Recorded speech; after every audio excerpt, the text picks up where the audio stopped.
Bonjour, nous allons parler aujourd'hui d'un thème qui est extrêmement récurrent dans notre société, c'est le fanatisme, n'est-ce pas Daniel Epstein? Car il existe aujourd'hui dans le monde plusieurs fanatismes. Voilà, je voudrais dire en entrée de jeu que le fanatisme, je ne le dis pas de gaieté de cœur, le fanatisme se porte bien. Ah bon.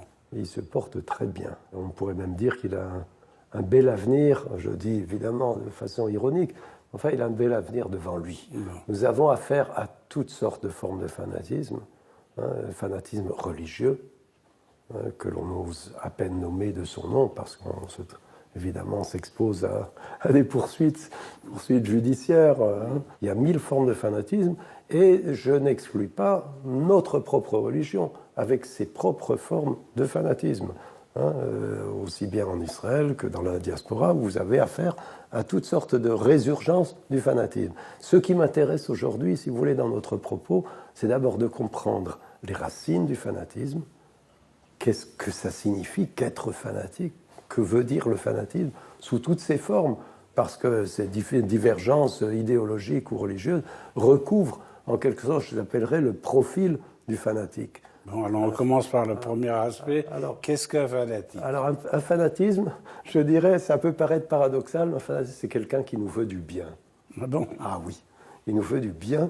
Les fanatiques sont tous convaincus qu'ils connaissent le bien, qu'ils savent ce qu'est le bien, et que nous, les pauvres ignorants, incultes ou renégats, infidèles, quel que soit le nom qu'on nous met dessus, nous ne sommes pas dans le bien.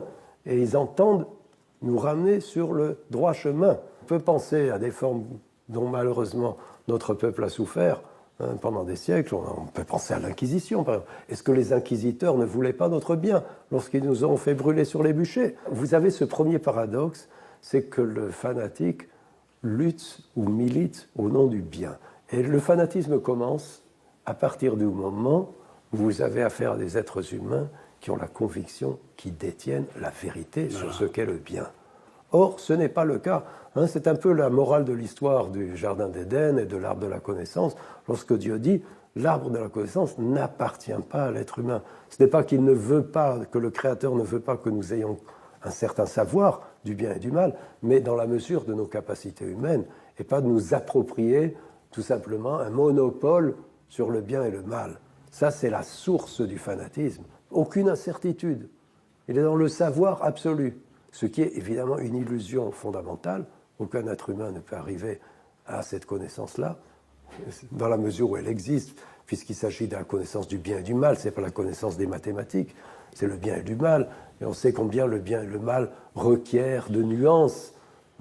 Pensons à une loi magnifique du judaïsme qui dit que lorsque le Sanhédrin se réunissait pour juger d'un cas d'un criminel, et qu'ils estimaient le verdict, ils étaient certains de leur verdict, il y avait unanimité sur le verdict, il fallait rouvrir le dossier et recommencer l'examen de ce cas. Pourquoi? Parce qu'on a des doutes. Oui, mais il était impossible pour le Sanhédrin que 71 personnes aient la même opinion. C'est une grande force du judaïsme de dire que dans ce cas-là, il fallait recommencer le procès.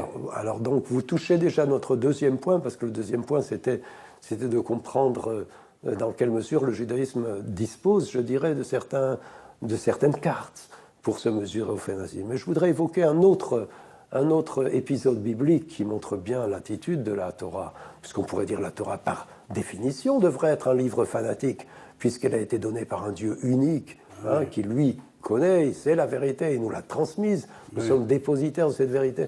Remarquez qu'un des premiers récits bibliques nous dit que lorsque les êtres humains se sont mis tous ensemble et qu'ils ont voulu construire une tour et qui parlaient une seule langue, Safa Echad ou Devarim Achadim, une seule langue et des paroles uniques, alors Dieu s'inquiète pour l'avenir de cette humanité.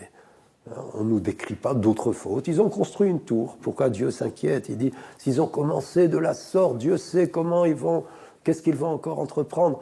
On voit très clairement ici dans ce récit, d'ailleurs les sages l'ont bien compris de cette façon, que tout commence avec ces Safa Echad ou Dvarim Achadim. C'est-à-dire que lorsque l'humanité parle la même langue, l'unanimité, c'est le danger.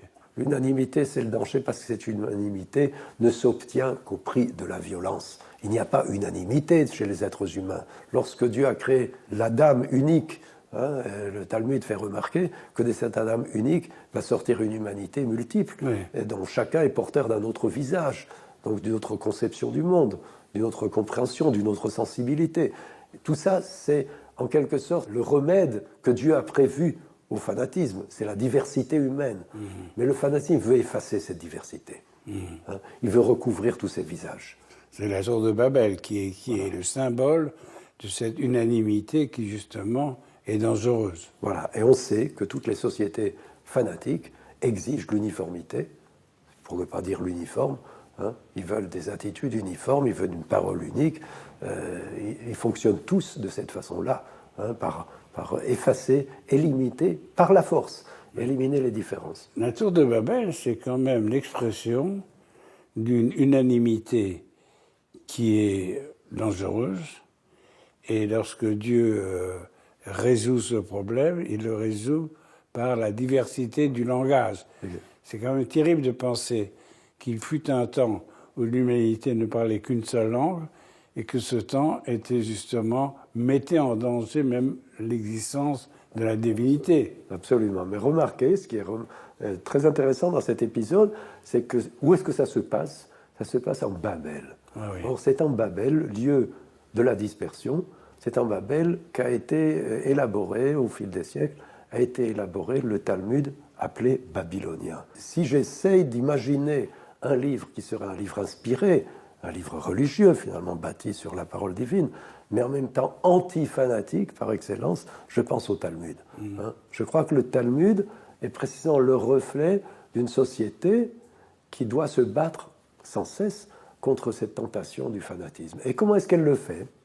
Il y a plusieurs armes dans le Talmud qui sont très belles. Déjà, tout le Talmud, ce n'est que des discussions. Ce ne sont que des discussions. Chaque fois qu'un maître tente d'imposer sa volonté, dans le Talmud, il est rejeté. On a accepté la parole de Hillel dans la grande controverse entre Hillel et Shammai, deux grandes écoles dans la Mishnah. On a préféré l'enseignement de Hillel. Pourquoi? L'argument donné par le Talmud est absolument extraordinaire, parce qu'on dit chaque fois que Hillel enseignait sa propre conception de la loi, il faisait précéder son enseignement de celui de son adversaire, Shammai. Il donnait la priorité à l'enseignement de son adversaire. Écoutez d'abord ce que dit Shammai avant d'écouter ma propre parole. Ça a été l'argument choisi pour se fixer suivant la halakha suivant Hillel. Donc il y a d'abord cette conception de ne jamais mettre le monopole ou accorder le monopole à qui que ce soit. À une pensée unique. À une pensée unique, quelle que soit, je dirais, l'autorité du maître. Et on pourrait citer beaucoup d'exemples dans le Talmud à ce propos. De maîtres qui ont été littéralement destitués, comme Rabban Gamliel, destitués de leur poste de chef du Sanhédrin. Pourquoi? Parce qu'ils voulaient contraindre, en quelque sorte, tous à se relier à leur opinion. C'est ça. Ça, c'est une grande force du Talmud. Le questionnement. Le doute n'est pas une faiblesse. C'est ce qui nous permet d'avancer, c'est ce qui nous permet aussi de nous enrichir mutuellement. Du fanatisme. Voilà. Parce que la discussion talmudique rejette tout fanatisme. Voilà, exactement. Donc, une arme qui est très utilisée dans le Talmud à ce propos, et vous l'apprécierez certainement, c'est l'humour.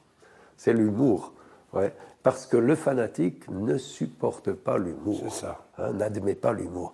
On peut penser à un très grand livre qui a été écrit par l'italien Umberto Eco, qui s'appelle Le nom de la rose. Et dans Le nom de la rose, précisément, ce qui est en question, il s'agit d'une abbaye qui finalement va être minée, ensuite détruite, mais par les controverses qui se passent là-dedans, et pourquoi tout tourne autour d'un manuscrit qui serait attribué à Aristote, dans lequel Aristote parlait de l'ironie. Et ça, c'est insupportable. Hein.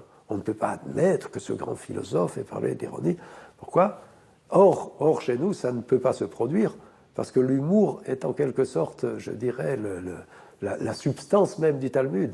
Hein. Le Talmud, sans cesse, manie l'humour, même lorsqu'il n'a pas l'air d'être particulièrement porté à la plaisanterie. Hein, lorsqu'on nous dit « mais bien sûr que Dieu met les téphilines comme nous hein, ». Vous souriez. Il met les téphilines, il met le talit comme nous. Il prie, Dieu prie. Les chachamim nous disent que lorsque, à la fin d'une grande controverse qui opposait Rabbi Eliezer aux sages, et Rabbi Eliezer ne voulait pas se plier à l'opinion des sages, mais finalement il a été mis en chérem, il a été banni par ses confrères, on nous dit qu'un des sages a cité un verset de la Torah, il a cité hors contexte, un verset qui dit que la loi ne se trouve pas au ciel, parce qu'une voix divine voulait... Voilà. La loi n'est pas, la loi elle est chez les hommes. Voilà, une voix divine voulait se prononcer en faveur de Rabbi Eliezer, les a mis à l'épreuve en quelque sorte, et puis Rabbi Yoshua s'est levé et a dit « L'homme Hashamaimi ». Or, ce verset qui figure dans le Sefer Dvarim n'a pas du tout ce sens dans le contexte de Sefer.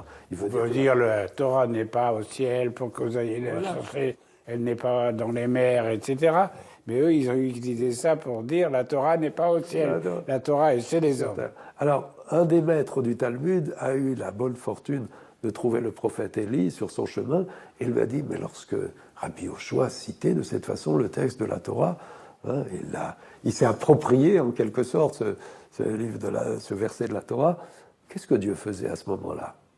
Et vous connaissez bien la réponse, Dieu souriait, Dieu a souri. Hein. Et il a dit, mes fils m'ont vaincu. Mes fils m'ont vaincu. Est-ce que ce n'est pas, je dirais, une preuve magnifique d'antifanatisme combattu par l'humour? C'est-à-dire de nous dire, oui, la loi, dans son origine, dans son principe, je dirais, la loi est absolue, la vérité est absolue, le bien est absolu, tout ça c'est vrai, et il n'empêche que la loi a été transmise à des êtres humains. Nous sommes des êtres humains, donc nous devons accepter nos faiblesses, nous devons accepter nos doutes, nous devons nous battre pour le droit au doute et à l'incertitude et au questionnement. C'est un droit, je dirais, fondamental de la personne humaine. Il faut le reconnaître pour nous-mêmes, il faut le reconnaître pour les autres. Dès le moment où ce droit est révoqué, au nom de la vérité, au nom du bien, au nom de la justice absolue, alors on verse dans le fanatisme. Et nous, je dirais, nous, porteurs de la Torah, nous devons donner l'exemple. Nous devons donner l'exemple. Nous ne devons pas céder, je dirais, quels que soient les enjeux. Je pense, moi qui vis à Jérusalem, je sais qu'il y a tellement de causes de réactiver des conflits religieux. Il y a évidemment la montagne du Temple. Il faut toujours réfléchir aux conséquences de nos actes. Le début de Pirkei Avot, je mentionne sans cesse ce texte à mes élèves. Le début du Pirkei Avot, encore un texte antifanatique. Hevu metunim bedin. Soyez modérés dans vos jugements. Soyez modérés dans vos jugements. C'est un précepte, on pourrait dire, c'est un précepte de bonne logique, de bon sens. Il est tellement important de le mettre en pratique quand on pense que nous sommes dépositaires d'une vérité absolue et d'un bien absolu. Je pense à ce livre magnifique de Vassili Grossman qui s'appelle « Vie et destin ». Et il dit, moi je sais, j'ai réfléchi à l'histoire humaine et je sais que les plus grands crimes dans l'histoire ont été commis au nom du bien. Mais je ne veux pas de ce bien. Je veux que les hommes fassent le bien, mais pas qu'ils prophétisent le bien et qu'ils croient qu'ils en sont détenteurs. Le Seigneur vous entende, mon cher Daniel, et bon dimanche à tout le monde.